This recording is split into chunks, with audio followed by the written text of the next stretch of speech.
Simurg, also known as Zumruduanka, is a legendary bird.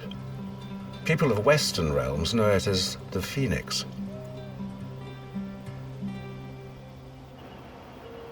According to the ancient Egyptian belief, Simurg's feathers bore the colors of 30 different kinds of birds.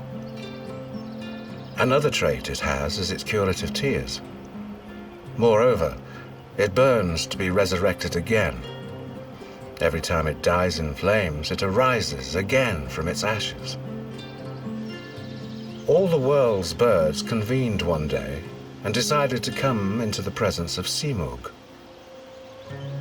Simurg's nest, however, was right on top of Mount Kaf, the mountain even the skirts of which were above the clouds. Reaching there required passing through 7 deep, abysmal valleys. Altogether, the birds started off to the sky. Throughout the journey, some got tired. Some even fell down. There happened to be abandoners. The population of the flock reduced as they advanced over the 7 valleys. Only 30 birds remained, 30 birds. All and each of them were Simurgs.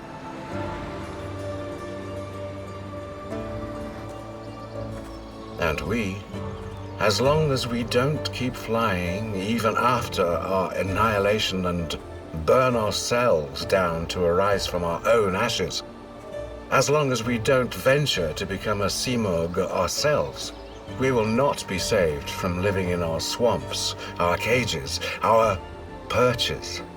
Our only redemption is to turn from our ashes into roses.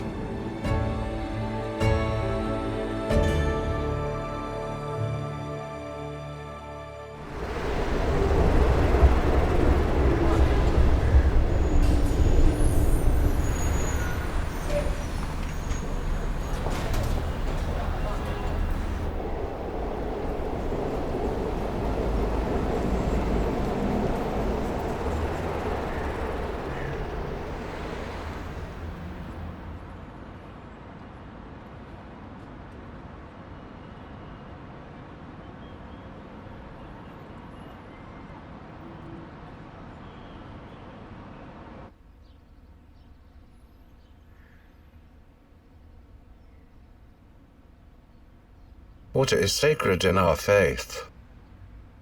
I came to know the value of every single drop of water during my childhood. The city's water system had collapsed. We were walking distances with bins in our hands to obtain water and take it home. We were on gun barrels' ends. But you can't live without water.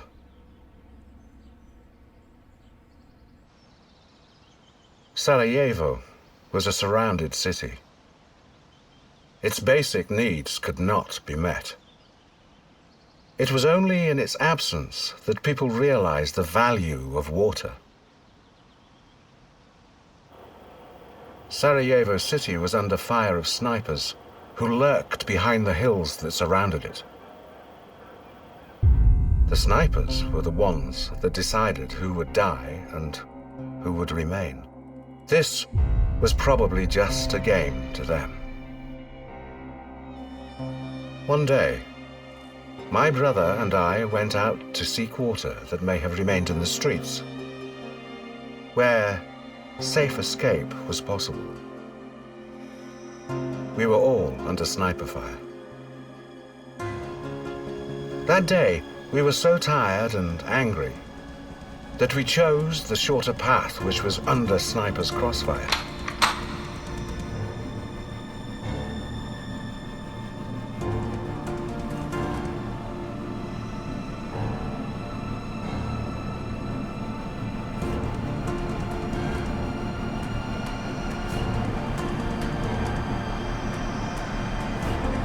We tried to move as fast as we could.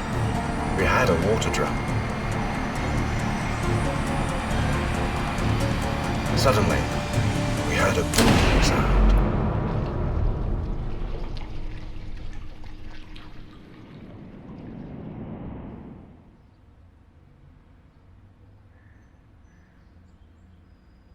The sniper could have hit one of us, but he preferred to shoot the bottom of the barrel because he knew how important water was to us.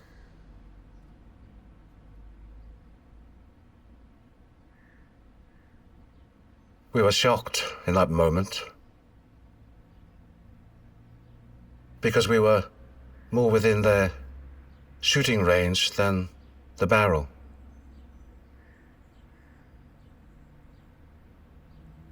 Yet, thank God, we survived.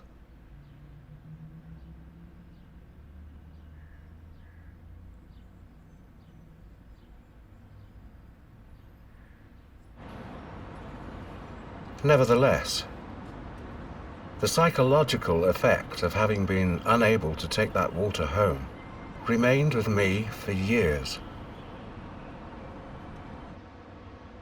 Death of innocent people, child murders, and psychological killing, they were all pre-planned in that war.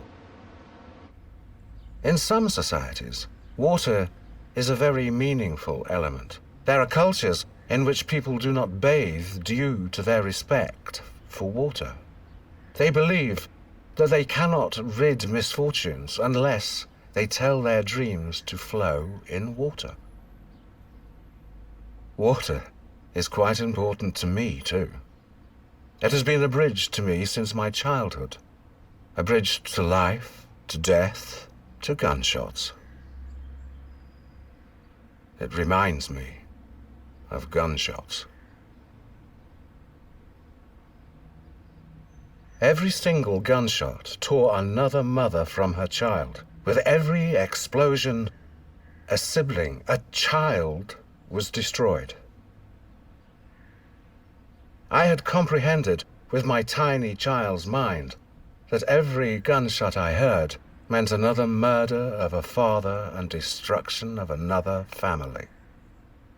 These eyes of mine, they've seen fathers, mothers collapse after clinging to coffins. They've seen their tears, their pain. We have seen a lot of deaths. We have been through a lot of deaths. We were intertwined with death all through those ferocious, inhuman days. We were waking up to new deaths every morning. The land of my country, a country of culture and history, of millenniums, was drowning in brother blood. We had become enemies with our neighbors, with people we had been living together with for centuries. Our neighbors became others to us. We were others to them.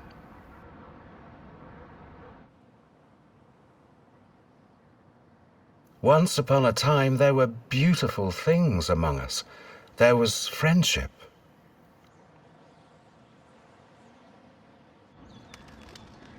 We who lived together in the same streets, who listened to the same songs, who had fun together, were now enemies. Crowded, cruel emigration took place. Houses, grooves, precious items were left behind as our neighbors ran away for their lives. An ongoing matter of life and death was everywhere. Left alone, thinking of the future, left alone, imagining the next day, we could not even be sure about the next minute.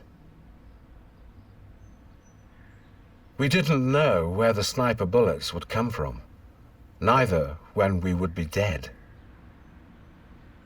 Putting such a feeling to words is impossible. We were burning down. All of our feelings were drowned among ashes. Spectators say they always find traces of fear and worry in my work. This is because I am always worried and frightened. This, naturally, is reflected in my art. In Celtic Twilight, William Butler Yeats says, "The things a man has heard and seen are threads of life, and, if he pulls them carefully from the confused distaff of memory, any who will can weave them into whatever garments of belief please them best."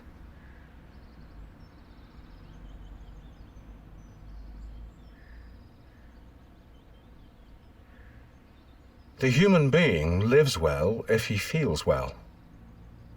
He produces good things when he works with the good. He discovers to feel good as he believes in the good.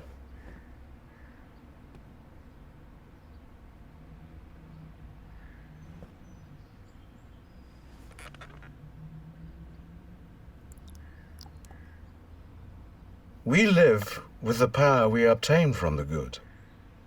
Our deeds, which we do with the strength we obtain from the good, become hope to other people. One cannot live without hope. It is necessary to turn from ashes into roses.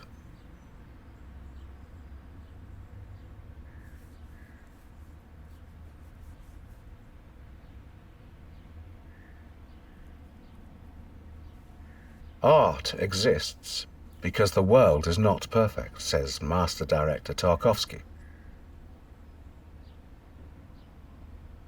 Art has been hope for humanity against countless instances of malignancy, war, and death. One needs to believe in the transformative strength of art.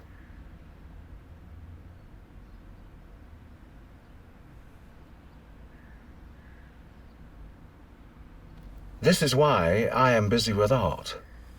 For my hope to survive. For all hopes to survive.